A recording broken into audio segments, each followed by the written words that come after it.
and they shook the tree and the Mamba fell out.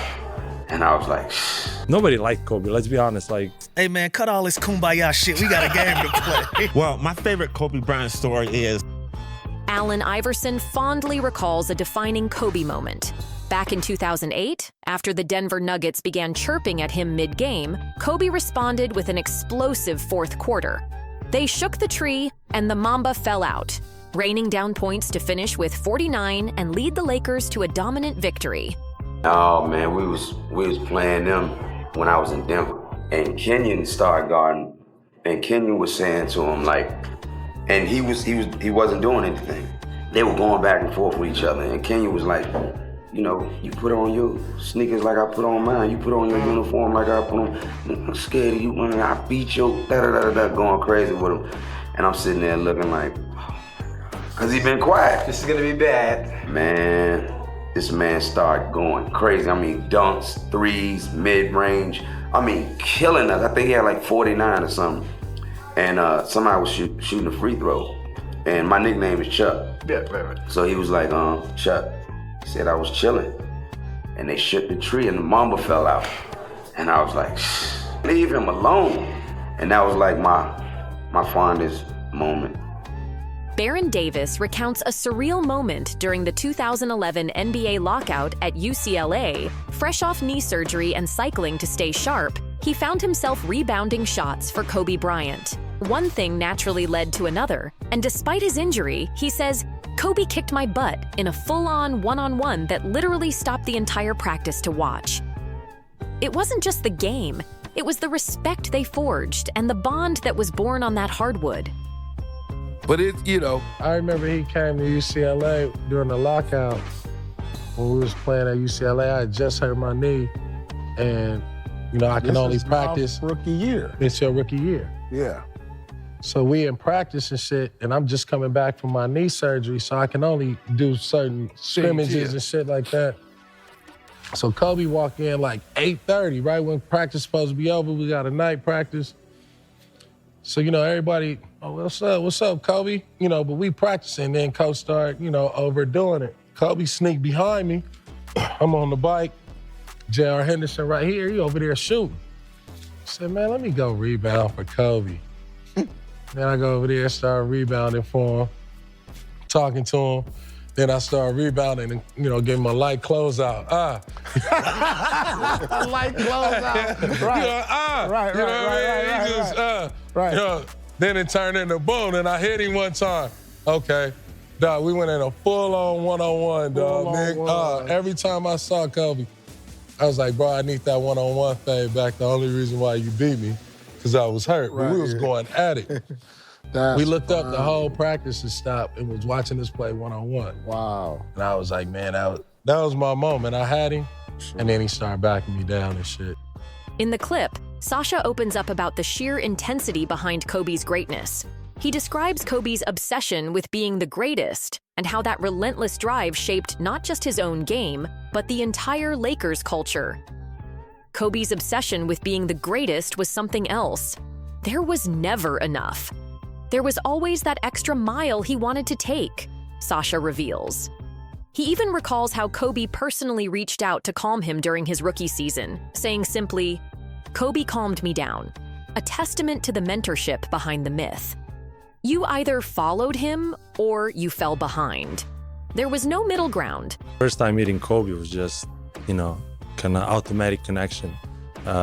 He knew I was coming to the team, and we kind of broke it down in 10 seconds in Italian, and that was like kind of breaking every barrier and the iceberg, and we started talking, and then he didn't need much time. He already had Loyola Marymount when we were Loyola in San Diego. We were at training camp, and you know me, you know how I played. You guys hated, you probably hated me because I'm just all in, I was crazy. And Kobe saw that. You definitely was. I didn't care if I was light. When I got on the basketball court, I was a different person. We can be cool and everything, but I just want to win. I want to find the way. And Kobe being my big brother and still is, he's with us, and Gigi also. That's why every kind of basketball thing I do, I make sure that exactly they're with us. Like, when you want to ask yourself a question. If Kobe's with us, look at your phone and you see 8 and 24, you know he's there. And then 18, my number sometimes. So anyhow, long story short, Kobe was like, all right, I can play with you. And we just kind of connected. And he knew he could count on me. And that was his biggest thing. You know, nobody liked Kobe, let's be honest. Like, everybody was jealous, hated him because he was different, because he wanted to get to that level. During his time with the Lakers, Sally didn't just call Kobe talented, he called him scary good, highlighting the aura of focused intensity that Kobe carried every single day. Sally even reflects on how, in those early days, he and Kobe would keep things low-key, grabbing dinner at TGI Fridays or watching film together, before that wouldn't even be possible as Kobe grew into his superstar status. How was it playing with Kobe? I love Kobe. You know, I used to go eat with Kobe.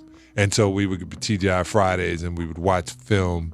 And I went to the studio with him just to hear his music. I thought it was pretty good compared to what it was.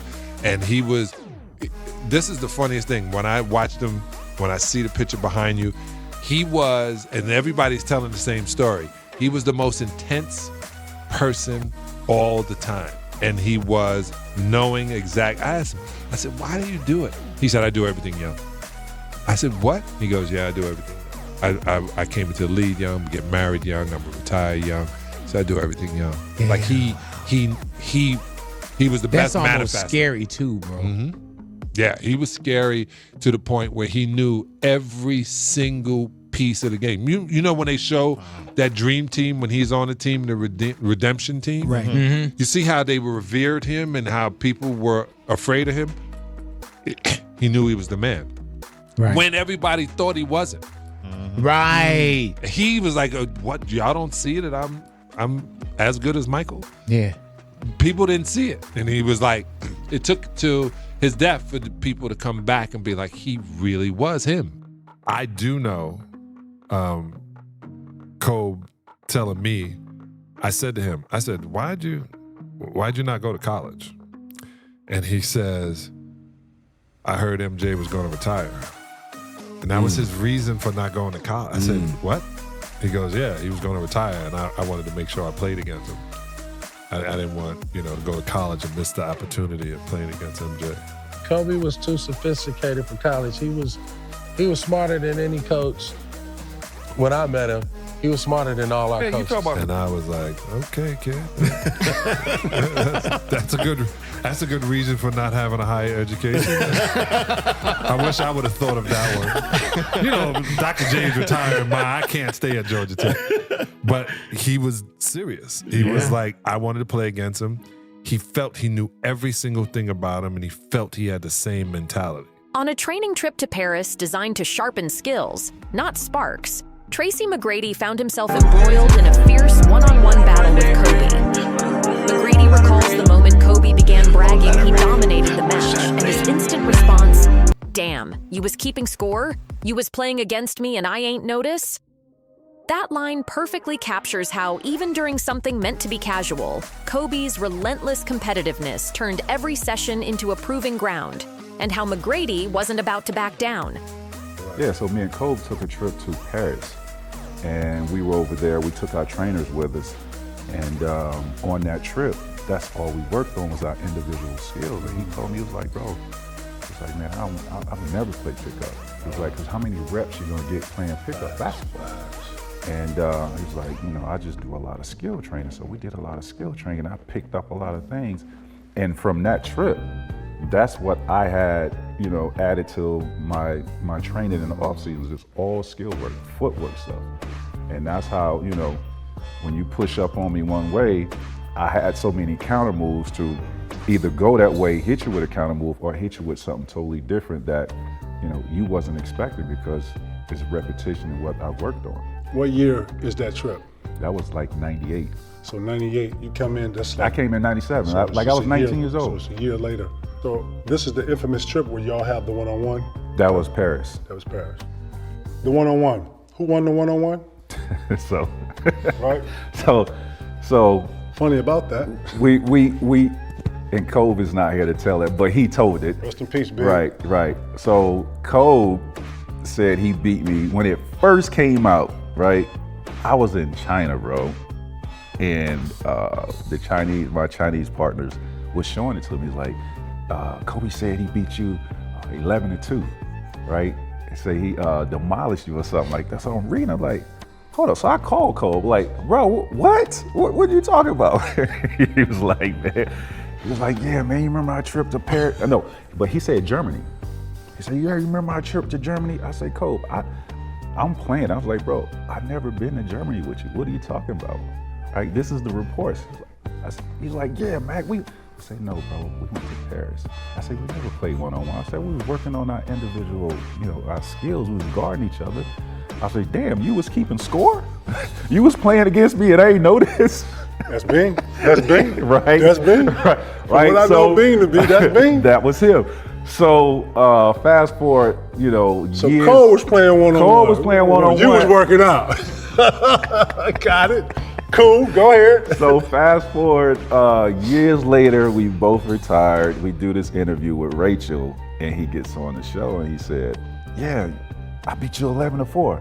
I said, Cole, bro, you changing your story.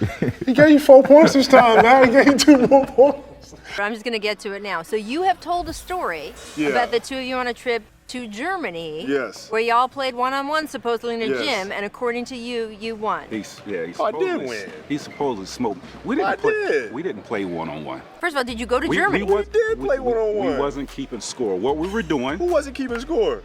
So what we were doing, we were working on our footwork on the post. We were working out individually, and then we were working on our stuff on the post. We wasn't keeping score. We was playing. Now, if somebody's playing a workout, and if the person scores, they keep the ball, what is that? We wasn't keeping score. Have you ever been with him where he wasn't keeping score, That's though? the question. Yeah. Let's be honest. That's the question. Now that you know him, has he ever, please, he has a cup of coffee and keeps score about who finishes If he was first. keeping score, I wasn't keeping score. But 11-3. What? 11-3. I This is don't 11-3. remember that. I'm not going to pull a number out of thin air. I remember specifically. You can't believe the guy that doesn't even know the location where we were playing at. It's a different country, but that's fine. Different country. Now, Right. forget This my was, by the memory way, because 21 we years jumped ago? a lot You know of what different I'm saying? Yes. Now, the trip. country may be off. Now, I may forget a lot of things. You forgot where we played. One thing I'm not going to forget is the score. It wasn't 11-3. Oh, it was. It's okay, though. No, it wasn't. It's all right, 11-3. man. You had an off day. It's okay. It happens. Germany, Paris, 11-3. Whatever. Had an off day, man. It happens to the best of us, man. So it didn't happen to me that day. I hear you. It wasn't 11-3 though. Listen, I'm laughing. I'm crying right here because if you know Bing, that's Bing. Man. Oh my God, I'm over here crying on this. Listen, bro, I learned at a young age from being around Cole that, he loves to play mind games with you just to test you. You know what I mean? So I learned that early. In a rare one-on-one during Kobe's pre-draft workout, Cooper, an NBA Defensive Player of the Year and seasoned vet, was told by Jerry West to push him, deny him. But what transpired was anything but easy. Kobe's footwork, burst, and low-post strength left Cooper winded and breathless. He later admitted, "He was stronger than I thought. There was no fear in him." And the fact that Jerry had the wherewithal and the eye to see a young man, Kobe Bryant, and know that this kid could play basketball. Yes, just speaking of Kobe Bryant, I heard he waxed your ass in the pre-draft workout. Jack, don't believe everything you hear. To go and tell me the truth, then what happened? What I'm happened? telling you the truth. Listen, I was 41 years old, man. He gonna start with that. He gonna start. I was 41 years old. Hey, that's real though. That's real. But no, that was probably, other than playing, one of the hardest things I've ever done. A young Kobe, and there was some certain things that, they wanted him to work off pick and rolls. They wanted him to get to the elbow. They wanted him to post up, that I had to kind of take that away. And after that, I remember after that workout, I had never sweated that hard in my life. And once that workout was over with, Jerry goes, "Coop, you okay?" I said, "Yeah, I'm fine, man." He goes, "He's our kid. That's our pick." And they knew it. They knew it, and this kid here, man, Kobe could play. He could play, and that was the one thing I was very impressed with him. Two things. One, his strength. As a 19-year-old, he was strong, man. I was working him down that low post, and you know, he was not able, I couldn't push him out of there too much, but then again, he had that athleticism where he jumped over the top. But he always, Jerry said, I need you to get to the elbow. And he started him over here. And with 4 or 5 dribbles, Kobe was able to maneuver himself and get to that shot. He didn't hit every one, but he got to a spot. And Jack, you know this as an offensive player, because Matt and I were defensive players. If you get to your spot, it's hard for people to guard you. And Kobe really showed that, and he exemplified that in that workout. In the midst of tension inside the Lakers locker room, following the infamous D'Angelo Russell-Nick Young feud, Lou Williams recalls how the team tried to diffuse the drama with a structured meeting. Just as things were turning productive, Kobe walked in and cut to the chase. Hey man, cut all this kumbaya shit. We got a game to play. It was exactly the kind of tough love reminder that instantly reset the room. This moment speaks volumes. Kobe didn't need speeches or apologies. Only one sentence was enough to pull everyone back to the mission at hand. I know you got a Kobe story that you can share with the folks. I think this one is appropriate because a lot of parties involved have already spoken their piece. But when Nick and D-Lo were going through their thing, when they had an issue, I had to deal with a lot of it, you know, because I was the vet in the locker room and I was present. And I remember D-Lo calling me and he was like, "OG, I fucked up." Yeah, you fucked up.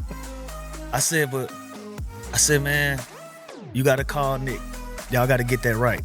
Because they had that friendship where they just always bothered each other. They always ran pranks. Yeah. And they just went too far. And so I said, man, call them and y'all get on the same page, bro. And let's have a conversation as a group tomorrow. Let's get over it. And so we put it out that we was gonna have a team meeting right before the game for D-Lo to address the team, address Nick, apologize. Let's wash our hands with it. Yeah. Let's try to move on, right? So everybody is in the lounge. We chill it out. Nick comes in, D-Lo comes in, the whole team, everybody sits down, minus Kobe, by the way. 2-4 not there yet. So he's probably in the building. He's just not interested in what the fuck we got going on. So D-Lo is starting his speech. And honestly, it's helping. Like, we breaking the wall down because people don't realize for like 2 or 3 weeks, it was a lot of tension. They really wanted to have a fight. They really wanted a problem. Like, Nick couldn't even come around. And so we finally got them to get in the same room and have a conversation. And D-Lo is going through his whole thing. Yo, I apologize. You know, I took it too far. You know, this and that. And everybody kind of chipping in. And it's a good moment for us because, you know, we were having our struggles a little bit. Right. Kobe walks clean through the meeting, says, "Hey man, cut all this kumbaya shit. We got a game to play."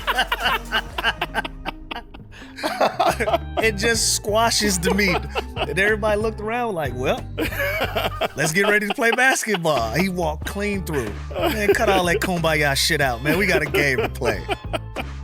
But that's how he was. That was Kobe. That's how he was. You know, I detailed how he was, how he tripped out in Portland on everybody. He went down the line and told every single player in that locker room what was wrong with them. And he was dead serious. And he said, from this point on, y'all gonna know what it's like to play with Kobe Bean fucking Bryant. I'd never forget that. I will never forget that, man. You and me both, because I stood there like, okay, Yeah. And like young boys don't know what what's about to happen. I'm so much of a fan, though, Coach. I said, finally, I get my Kobe experience. Finally, I get to see the real Mamba. I get to see the real deal, man. Paul Pierce remembers their first meeting at the Forum when Kobe had just been drafted. An encounter that seemed ordinary but was anything but. Pierce recounted how, from that very moment, Kobe carried a rare intensity that left an unmistakable impression. As Pierce said, "When I looked into his eyes, I knew something about him was different. A subtle preview of the greatness that was to come." My first time meeting Kobe was at the Forum when he first got drafted. He was shooting a commercial. And that was my first run-in with him. And my second run-in with him, this one I knew he was different. So you remember the Midnight Magic? The Magic stuff, right? So Magic would throw the weekend, and Kobe was there when he first got drafted. So he in the party. You get dressed up for Magic. You know what I'm saying? So he in there with a sweatsuit. So I look, so say like this the spot, you know, or the event, the club, whatever we was at. We over here like this. I see he over in the corner. So I go over to him like, what's up, you know? What you doing? Why don't you come hang out? He was like, no, I'm just chilling, you know. Just be careful out here, Paul. It's like he said that to me, right? I grew up here. I'm older than him. He's telling me to be careful. Just looked at him. He just looked at me. I was like, all right, you got it, man. It was just like he was mature beyond his age, you know? And he was like locked in all the time, man. Trevor Ariza, a key contributor to the Lakers' 2009 championship run, often speaks about the impact Kobe had on him, not just as a teammate, but as an example of relentless drive and leadership. Ariza once reflected on how Kobe pushed beyond physical limits, saying he watched him drop 44 points on a strained hamstring, yet still played with the same ferocity. A memorable moment when Kobe dislocated his finger during a game. Rather than hesitate, he popped it back in mid-game and kept playing, an embodiment of his insane toughness and singular focus. Vidi reflects not on innate talent, but on Kobe's relentless commitment. If you actually look at Kobe, there's nothing really special about him talent-wise, but he made himself special through sheer hard work. He wasn't a prodigy. He was a self-fashioned legend. Relationships. Kobe Bryant, you guys were very close when he was with the team. You guys retired at the same time. And you say that he was one of the toughest, if not the toughest guy you worked with? That's correct, yeah. Absolutely the toughest. I was actually at the game when you snapped his finger back into place. And I don't think people really knew right at the time what was going on, but how much pain exactly would you say that makes him feel? Dislocations hurt. Yeah. And he had there's different degrees of dislocations. Mm-hmm. And if you could see my face, I really had to put a lot of traction on that bone to get it back in place. That's how dislocated it was. Mm-hmm. And he was, as tough as he is, he was writhing in pain. So if you see Kobe writhing in pain, then you know it hurts. Yeah. And I put it in. As soon as I did, you could just see that his pain went away. Anybody else would have still been in pain, but he walked right back on the court. Yeah, before I could even tape it, because I wanted to tape it, he was already gone. You know, and then the next dead ball or whatever, whenever we had a timeout and he came off, because now he's got an unstable joint, right? Mm-hmm. He's going to dislocate it again. Sure. And tape might not even hold it in place, but you got a better chance at least. And so, the first chance I got, I was able to stabilize it a little bit better. But I talk a lot about Kobe. I had the two youngest players in the history of the NBA. First with Kobe at 17 years old, and then we drafted Andrew Bynum, who was even a younger 17-year-old. So unless they change the rules, okay, I'll go down in history as having the two youngest kids in the NBA. Yeah. Tony Allen dives into how Kobe didn't just outplay you, he got inside your head. He vividly recalls a tactic that was the most discouraging shit he'd ever faced. Kobe would literally turn his back and say, "Shoot it, shoot it," daring Allen to take a shot, knowing the psychological impact was often more bruising than any scoring play. Despite that mind game, the respect between them was profound. Kobe once privately told Allen, "You was the toughest defender that I ever faced, bro. Keep it up." That acknowledgement came along with a signed pair of Kobe shoes as a parting gift, a testament to the respect earned through battle. Man, Kobe, toughest defender for you? Tony Allen. Man, that's easy. Yeah. Tony Allen. My fault. Really? Yeah, he was the only one that wasn't crying for help. Crying for help. Like, help down here, hey, help, double. Tony Allen would play straight up. He'd be physical. I could score 10 straight on him. He's not blinking. He's still here. He's still being physical. He's not backing down. Tony Allen by far. Wow, I think people would be surprised by that, just because it's not at all. Tony Allen by far. I finished playing against Tony Allen. I got scratch marks from here, and I love it. I just couldn't believe. I'm like, this man actually said something to me. I'm talking about my whole 14 years of playing basketball. That was the only conversation I had. And skilled guys. You get what I'm saying? Guys who were skilled, like a la Kobe Bryant. Rest in peace, the Bean. His footwork was so amazing to where like he'll catch it in the block, square up, jab to the right, act like he driving towards the basket and spin around and fade away.